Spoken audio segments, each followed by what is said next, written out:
غار سور ایک مشہور اور مقدس غار ہے جو مکہ مکرمہ کے جنوب میں واقع ہے۔ یہ وہ مقام ہے جہاں حضرت محمد صلی اللہ علیہ وآلہ وسلم اور حضرت ابو بکر صدیق رضی اللہ تعالیٰ عنہ نے ہجرت مدینہ کے دوران 3 دن چھپ کر قیام فرمایا تھا۔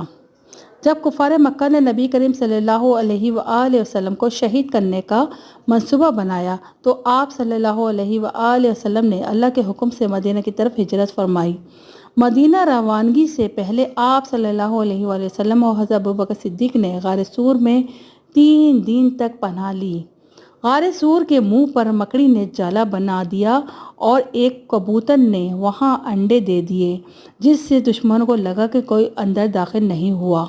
اے اللہ، ہمیں اپنے نبی سے سچا عشق عطا فرما جسے ابو بکر کو عطا تھا۔ غار سور ہمیں یہ سبق دیتا ہے کہ اگر اللہ پر کامل بھروسہ ہو تو ہر مشکل آسان ہو جاتی ہے۔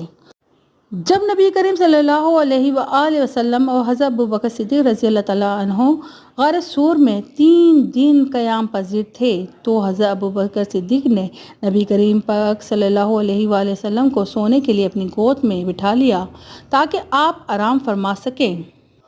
اسی دوران غار کے ایک سوراخ سے ایک سانپ نکلا اور حضرت ابو بکر کے پاؤں پہ ڈس لیا، لیکن انہوں نے نبی کریم صلی اللہ علیہ وآلہ وسلم کی نیند خراب نہ ہو اس لیے صبر کیا اور حرکت تک نہ کی، لیکن تکلیف اتنی زیادہ ہوئی کہ ان کی آنکھوں سے آنسو نکل گئے جو نبی پاک صلی اللہ علیہ وآلہ وسلم کے چہرے مبارک پر جا گرے۔